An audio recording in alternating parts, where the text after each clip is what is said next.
लेकिन अगर आप रसूल पाक को गाली देंगे तो आपकी जबान को गुद्दी से निकाल लिया जाएगा। नुपुर शर्मा पर देशद्रोह का मुकदमा लगना चाहिए। नुपुर शर्मा की तमाम प्रॉपर्टी को कुर्की करना चाहिए, उसके तमाम प्रॉपर्टी पे बुलडोजर चलना चाहिए। तो चाहते क्या है आप लोग? अब तो निलंबित हो गया, कार्रवाई हो गई। निलंबित करने से क्या मतलब है? पीएफआई, वाकई अगर आपको लगता है कि पीएफआई ने दंगा भड़काया था और संवैधानिक तरीके से आपके पास प्रूफ है, आपके पास फैक्ट है, आपके पास सर्वे की रिपोर्ट है, ला इलाहा इल्लल्लाह मुहम्मदुर रसूलुल्लाह, यानी किसी भी मुसलमान का ईमान ही कंप्लीट नहीं जब तक वो मोहम्मद साहब पे यकीन न रखे, उनको ना माने। नमस्कार, आप देख रहे द इंडिया टीवी और मैं हूँ आपके साथ सद्दाम करीमी। काफ़ी दिनों से सोशल मीडिया पर मुस्लिम समाज के लोग जमकर विरोध कर रहे थे कि नुपुर शर्मा को उनको तत्काल हटाया जाए या उस पर कार्रवाई होनी चाहिए। आज बीजेपी ने दबाव में आकर 6 सालों के लिए निलंबित कर दिया है, लेकिन जो उस तरफ के लोग हैं उनका साफ तौर पे कहना है कि सिर्फ निलंबित ही मसले का हल नहीं है। फांसीवाद ताकतों को अगर लग रहा है कि मुस्लिम समाज जुल्म के जंजीर में जकड़ जाएंगे तो ये उनकी भूल है। इसी मुद्दे पर बारीकी से बात करने के लिए हमारे साथ सोशल एक्टिविस्ट एमन रिजवी मौजूद है, जिनके वीडियो काफ़ी लोग पसंद करते हैं। हाल ही में उन्होंने चैनल भी बनाया है। बहुत बहुत शुक्रिया वक्त देने के लिए। सबसे पहला सवाल और महत्वपूर्ण सवाल, नुपुर शर्मा अब तो निलंबित हो गई, खुश तो होंगे आप? हाँ, मैं अपनी शुरुआत यहीं से करूँगी। यारब ये मसावात का अंदाज़ है कैसा, यारब ये मसावात का अंदाज़ है कैसा, मुस्लिम समाज के हिस्से में क्यों बेचारगी रही। देखिए, निलंबित होना सॉल्यूशन नहीं है। कमाल की बात देखिए कि एक नुपुर शर्मा जो एक नेशनल प्रवक्ता, बीजेपी की प्रवक्ता, और स्ट्रीम चैनल पर बैठकर जिस तरह वो मैसेंजर ऑफ इस्लाम को गालियाँ देती है, जबकि उसको पता है कि मुस्लिम समाज रसूल पाक के बगैर कंप्लीट नहीं है। ला इलाहा इल्लल्लाह मुहम्मदुर रसूलुल्लाह, यानी किसी भी मुसलमान का ईमान ही कंप्लीट नहीं जब तक वो मोहम्मद साहब पे यकीन ना रखे, उनको ना माने। उसके बावजूद अगर नुपुर शर्मा आकर स्ट्रीम चैनल पर उनकी शान में गुस्ताखी करती है तो ये देखने लायक बात है कि किस तरह का रुझान भारत में चल रहा है। और किस तरह आप देखिए कि इन लोगों को लगा कि मंदिर मस्जिद जो है, गाय गोबर तीर त्रिशूल तलवार पर पुरानी पॉलिटिक्स हो गई। अब नया तड़का लगाते हैं कि रसूल पाक को ही टारगेट कर देते हैं। लेकिन आप हमारी मस्जिद को कहते हैं हम चुप, हमें पता है कि हम मस्जिदों का मामला खुद सॉल्व कर देंगे। आप हमारी पहचान को दबा रहे हैं, हम चुप हैं क्योंकि हमें पता है हम अपनी पहचान को दोबारा से फिर रिकॉग्नाइज कर लेंगे। आप हमारे खानदान को गाली दे रहे हैं, आप हमारे हिजाब को गाली दे रहे हैं, लेकिन अगर आप रसूल पाक को गाली देंगे तो आपकी जबान को गुद्दी से निकाल लिया जाएगा।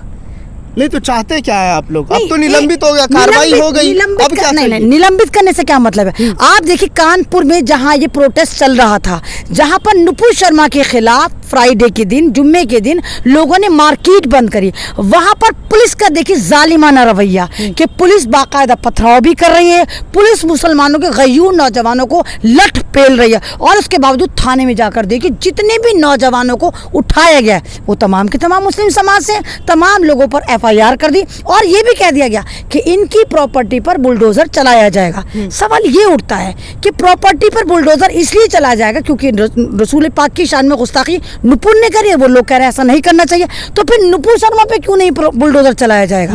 पूरे भारत का माहौल जो 8-10 दिन में इसने विचलित कर दिया है। आप देखिए तमाम पूरे भारत में आग लगी हुई है, मुस्लिम समाज नाराज है, उथल पुथल है कि अब रसूल पाक को भी टारगेट करा जा रहा है। और जिस तरह आप देखिए सऊदी अरब ने भारत के प्रोडक्ट का बाइकॉट करा, जिस तरह सऊदी अरब के किंग्स नाराज हो रहे हैं, उसकी वजह से आनंद फानन में बीजेपी ने 6 साल के लिए निलंबित कर दिया। ये सॉल्यूशन नहीं है। नुपुर शर्मा पर देशद्रोह का मुकदमा लगना चाहिए, नुपुर शर्मा की तमाम प्रॉपर्टी को कुर्की करना चाहिए, उसके तमाम प्रॉपर्टी पे बुलडोजर चलना चाहिए, और जिन मुसलमानों को आपने नुकसान पहुंचाया, जो जख्मी हैं, जिनकी प्रॉपर्टी को डैमेज करने की बात करें, वो डैमेज कंट्रोल वहां पर पूरा करना चाहिए। जब मैं मानूंगी मैम, जुमे नमाज के बाद नमाज की आजादी है, हिंसा करने की आजादी तो नहीं है। तो आपने नहीं देखा सोशल मीडिया पर कि हिंसा कौन कर रहा है? वर्दी वाले गुंडे कर रहे हैं। पत्थर कौन दे रहा है? नागपुर की नाजायज औलादे दे रही हैं। तमाम ये जितने छोटे छोटे से ये नफरती चिंटू है, ये पत्थर दे रहे हैं। पत्थर गैंग मुसलमान बदनाम है, लेकिन पत्थर उठाकर यही करे।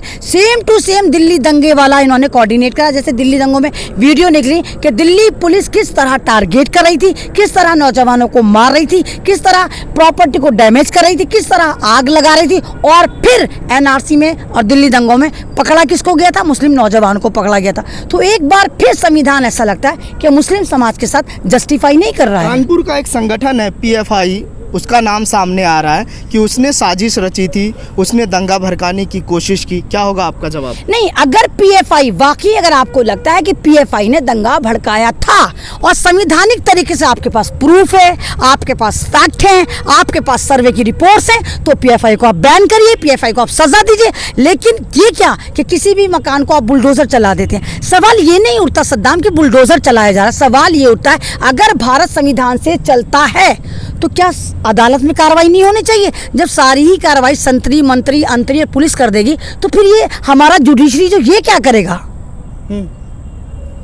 नहीं मैम, एक सवाल और उठ रहा है कि कोई अगर गलती करे तो सरकलम तो नहीं किया जा सकता है ना, कार्रवाई हुई ना, निलंबित किया गया 6 साल। नहीं, अगर फिर ये वाली बात है तो फिर ये वाला बात मुस्लिम समाज के लिए ये वाली बात क्यों नहीं लागू होती?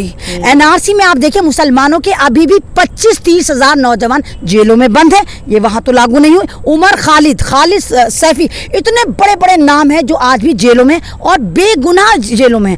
आप उत्तर प्रदेश में देखिए, कुछ भी बात होता है सरकार की नीतियों के खिलाफ अगर आप कुछ भी बात करते हैं, फौरन जेल में बाबा का बुलडोजर चल जाता है और उसको जेल में डाल दिया जाता है, उसके घर को डैमेज कर दिया जाता है। तो ये सारा का सारा जो कोऑर्डिनेट है सिर्फ एक समाज को टारगेट क्यों? ये टारगेट किलिंग जेनोसाइड सिर्फ मुस्लिम समाज का क्यों? मुस्लिम युवाओं पे टारगेट क्यों? मुसलमानों की मस्जिद को टारगेट क्यों? मुसलमानों के इस्लाम को टारगेट क्यों? मुसलमानों के हिजाब को टारगेट क्यों? मुसलमानों की महिला को टारगेट क्यों?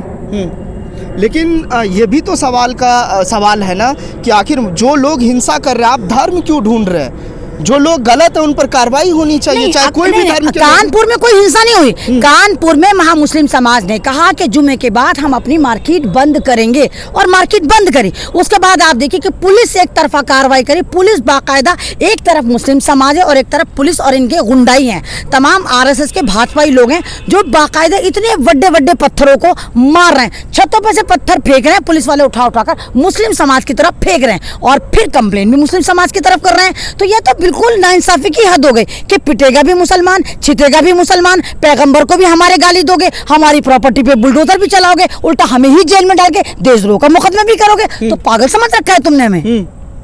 तो क्या चाहते हैं अब आखिरी सवाल, क्या आप लोग चाहते हैं, क्या होना चाहिए? हम जुल्म से आज़ादी चाहते हैं। हम चाहते हैं कि हमारे ऊपर संविधान चले।